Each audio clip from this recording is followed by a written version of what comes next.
So, you know, our pal is Joey Levin. He is my co-host on It's Still Real to Me. Every Saturday, we recap all the big happenings in the world of pro wrestling.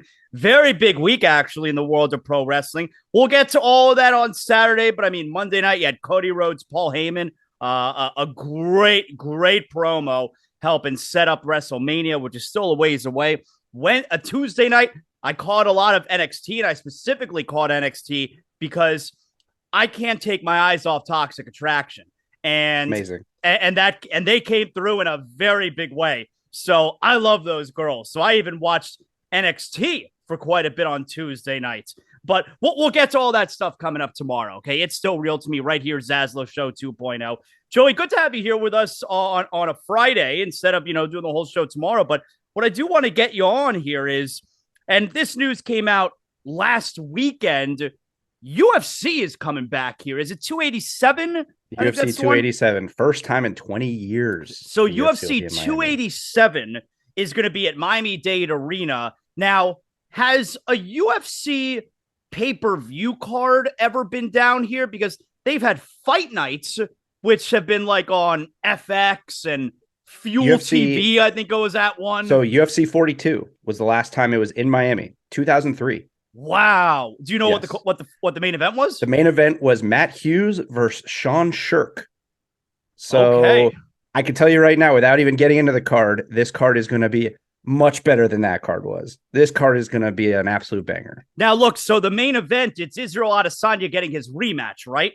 Yes. Now, and that's a monster. Yes, and now, depending on who you talk to, this could either be considered Israel Adesanya versus Alex Pereira 4 or 2.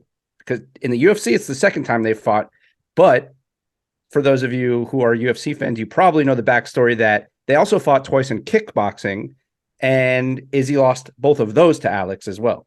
So this is actually the fourth time they've fought professionally. I should mention here, while Joey Levin is my co-host for It's Still Real to Me Pro Wrestling, Joey is our go-to when it comes to mixed martial arts, which we have never touched on It's Still Real to Me. But I felt like it was worth getting into some of this here on ZASLOW Show 2.0 because I've always wanted to go to a big pay-per-view UFC card. I went to one of those UFC fight nights. I think it was on Fuel TV. It was like a Friday night. Yeah. It was at FLA Live Arena. This is probably 15 years ago. And it had to be more. I'm telling you, the last thing was 2003. Miami. It was definitely I was definitely out of college. So I feel like it was around like 07-ish. So something like maybe like 16 or 17 years ago. And the card sucked. And the main event was lightweights. And then Dana White pulls the move. I don't know when we're going to be back because the support, wasn't really there. And it's like, all right, but in order to get the support, you got to give us a decent card. And the card was not good. So anyway, you got Israel Adesanya, who's going to be in the main event. And they're putting Masvidal in the co-main event. Like, it's going to be a crazy crowd. Yeah, this is... So, yeah, and the interesting thing here is I know it's going to be at Miami-Dade Arena, formerly AAA, formerly FTX, whatever. But with Masvidal on the card, they wouldn't do this because I don't believe they've ever done a stadium show. But Masvidal in Miami could probably fill a stadium. And I know that seems like a stretch, but... Like they could have done Marlins Park? I think so. I mean, I know that it seems wild, right? Because it takes a lot to fill that out, but I just think Masvidal's fault. First of all, Masvidal is a star on a level that most guys in the UFC aren't, and that's just because of his personality. He had the BMF title fight against Nate Diaz, where The Rock put the belt around. I mean, he headlined Madison Square Garden for a belt that didn't even exist, that they created for the fight. And he's a legend down here. He's one of those guys that people just know came up down here fighting in backyards. I mean, what a story. We talk about storylines. That's what we talk about on It's Still Real to Me. Think about a storyline like that. This guy came up fighting in backyards on VHS tapes. Now he's co-main eventing the first event in about 20 years for the UFC in Miami in his backyard. It's going to be, I don't know when the tickets go on sale. Yeah, the last I checked, you got to get them quick because they're going to go quick. Yeah, the last I checked, it's not on Ticketmaster yet. I'm really interested in what the prices are because I know the UFC shows like in Vegas, the prices are outrageous. So I'm wondering, all right, is that the price everywhere? Or when they're outside of Vegas, will it be a little bit cheaper? And so I'm really curious because I'm going to go. I'm going to take my son. I feel like it's an event. It's a once in a lifetime kind of event. We'd never had this kind of show, like you said, in 20 years. And then there's also the factor of, all right, well, where do you sit? Because it ain't that easy to see through the octagon into the cage. Right. Yeah, it's tough. I actually went to a small local promotion down here recently at Gulfstream Park called Titan FC. And I was sitting basically cage side. And it's fun because you want to be close, you want to see the action. But if you're not at the perfect cage side spot, you're gonna get the ring posts, and then you're gonna miss a substantial portion of a fight. You may want to sit like first row upper deck. I don't know. Yeah, I think, or like middle of a lower deck is probably fine because you'll be elevated enough to see over the octagon, I think. But yeah, if you're on the floor, but you're like 10 rows back on the floor, 15 rows back, it's probably going to be really tough because of how elevated the octagon also is. All right, but this is a major deal. Like when they announced it the other day, 280, I'm like, whoa. So this is exciting. Yeah, I mean, like, look, this card they've already, by the way, they've already announced 6 fights for this card, and every single fight has something. Obviously, the storyline with Pereira and Israel Adesanya is amazing, right? Israel Adesanya, middleweight champion, undefeated in the UFC. He's a budding star. This is a guy that the promotions was looking, and probably could still be looking to, have him put the promotion on their back. He's one of the most marketable stars they have. Alex Pereira's only had like 6 or 7 professional fights, but because their history gets skyrocketed into that spot. And for 5 rounds, basically, Adesanya is, putting work in on Pereira, and Pereira finishes him. Will Adesanya be the favorite? I think he will be, because he has, even in their kickboxing matches, if you go back and watch those, Adesanya was beating him in a lot of the rounds that they've cumulatively fought, but there's just something about Alex that he just can't get past him. He's like stuck, and Alex gets those finishes. He knocked him out in kickboxing. He finished him up against the cage in their fight in the UFC. It's a fascinating fight. And then Masvidal's going to be a big underdog, right? Masvidal will be, I think, a huge underdog. Now, they may maybe they'll give him the benefit of the doubt that he's at home, but if we're being honest, like, I don't want to get Miami, South Florida Masvidal fans not excited, because it's exciting that he's going to be here. But he's fighting against Gilbert Burns, who is a perennial top 5 guy, who's only really lost to top guys, Kamaru Usman. He went 3 rounds last year with Khamzat Chimaev, who's basically a 185er who was fighting at 170 and is the boogeyman that no one really wants to fight. Burns went 5 rounds with that guy. Burns' last fight against Neil Magny, who really doesn't get finished, he finished him in the first round, and it was convincing. So this is going to be a tough fight for Masvidal, but it's exciting. Masvidal, not to mention, Masvidal's got a lot going on in his personal life. He still has a lawsuit going on with Colby Covington for punching Colby Covington in the face outside of a restaurant in Miami. Yeah. He just left his management. He has a lawsuit going on apparently with his management, his former managers. So Masvidal's got a lot going on in his life, but he seems like he's focused, and he's got to be pumped. I mean, that home crowd thing I think it can be a big deal. Now, UFC 284 tomorrow night. Should I be keeping an eye on this? Yeah, absolutely. And Dana White will disagree with me when I say that this hasn't been promoted correctly, but let's just be honest, man. With the news that's come out over the last week with Conor McGregor, which we'll talk about, and with my UFC Miami for the first time, they're promoting this stupid slap boxing thing that or slap fight league, whatever it is. They've had so much going on. With 2 weeks ago, the return of John Jones coming up, arguably the greatest mixed martial artist of all time. This weekend's fight has kind of gone under the radar, and it's Alexander Volkanovski, 25-1, pound for pound, number 1 on the UFC's pound for pound rankings, featherweight champion, moving up to fight Islam Makhachev, the lightweight champion, pound per pound number 2 in Australia, Alexander Volkanovski's home city in Perth, at home for Alexander Volkanovski. This fight is, this in the next 3 months, you got John Jones coming back. You got Leon Edwards, Kamaru Usman part 2 in London. Leon Edwards at home in London for the rematch. You got Pereira and Izzy. You got Masvidal in Miami. This fight, you got Saturday, WrestleMania. You got WrestleMania. I mean, you got to eliminate Sami Zayn at home in Montreal in the Elimination Chamber. This fight, pound for pound, no pun intended. This fight tomorrow may be the best fight of the year, and we're only in February. I mean, this is a remarkable and the theater behind it too. Volkanovski, who is considerably shorter than Makhachev, is going up a weight class to 155.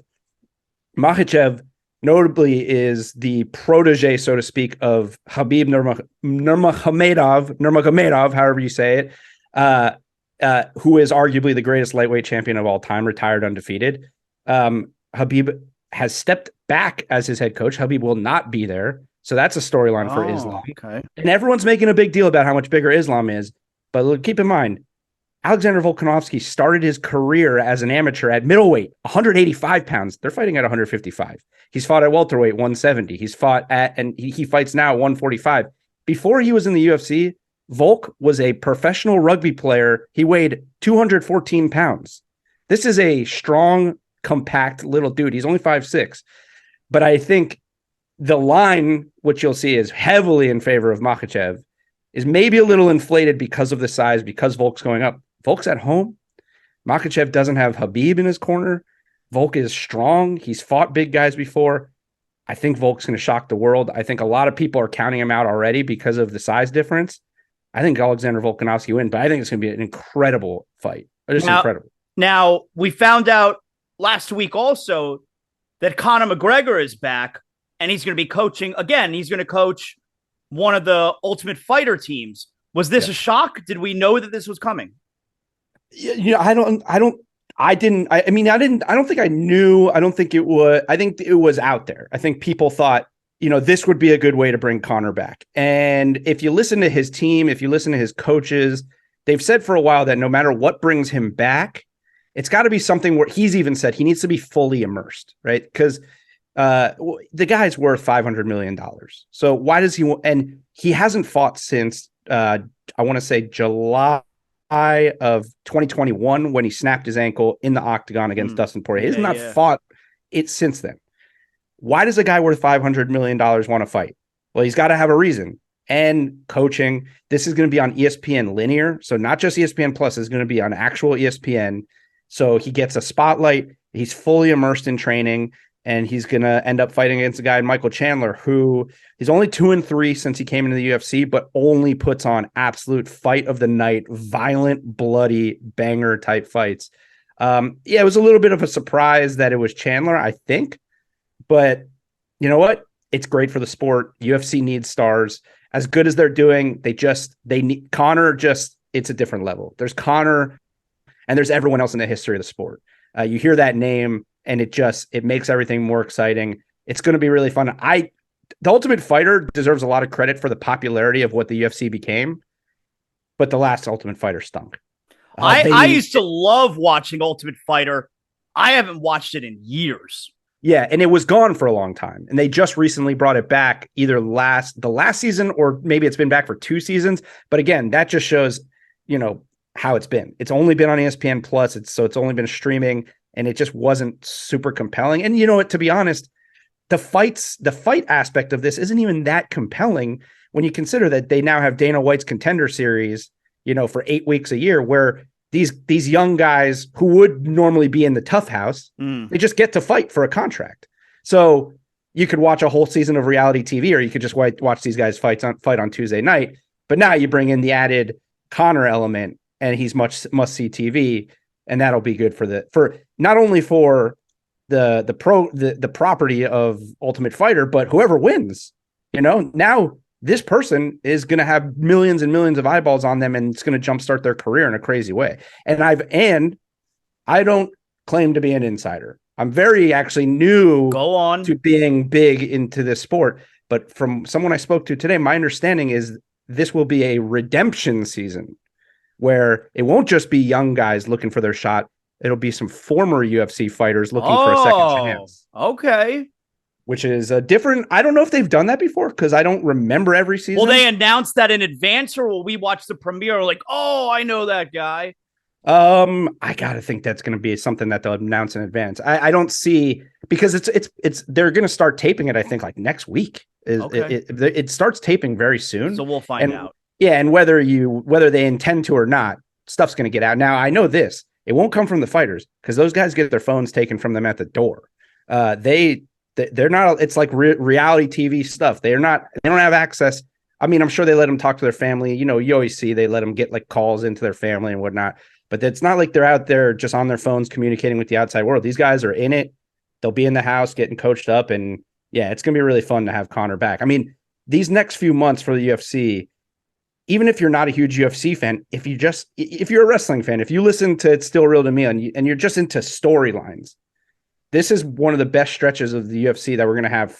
It's been in a long time. Just when you consider this Saturday, then you got John Jones coming back. Then you got UFC in Miami. You got Leon Edwards in London. London crowds are insane. And now they have the welterweight champion of the world coming to defend. And then you're going to get you're going to get this whole Conor McGregor, Michael Chandler Ultimate Fighter capped by a pay-per-view headlined by Conor McGregor. It's never been a better time to get into UFC or be a UFC fan. It's unbelievable. I also like how whenever these tickets go on sale for UFC 287 here in Miami, I like that it's April 8th, I think it is. So it's less than 2 months away.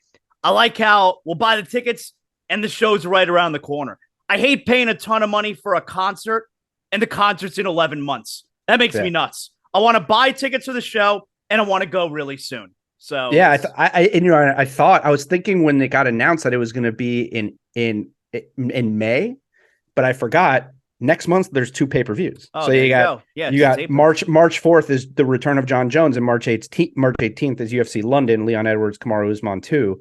So now you get April 8th, you get it in Miami. By the way, you know, you got those 2 fights. You have Raul Rosas Jr., 18 years old, fighting on that card. 18. He's 1-0. He got a finish in his first UFC fight. That's insane. He's a high schooler fighting professionally. And then you got Rob Font versus Adrian Yanez, number 6 and number 13 in the bantamweight division, which for me is the best division in the sport right now. Though that's going to be a war. And then Joe Pyfer for UFC fans who are hardcore and watch Dana White's Contender Series. Joe Pyfer became sort of a running joke because after Joe Pyfer knocked a guy out on Contender Series, Dana White said, if you want to get into the UFC, be Joe Pyfer. And then he just walked off. So the card, only 6 fights have been announced so far, and it's stacked. I mean, UFC Miami is going to be 287 in Miami it's going to be awesome. All right. Joey, you said it all, man. I am totally up to speed now on everything UFC related. There you go. We'll talk to you tomorrow with a full episode of It's Still Real to Me. All right. All right. Thanks, guys.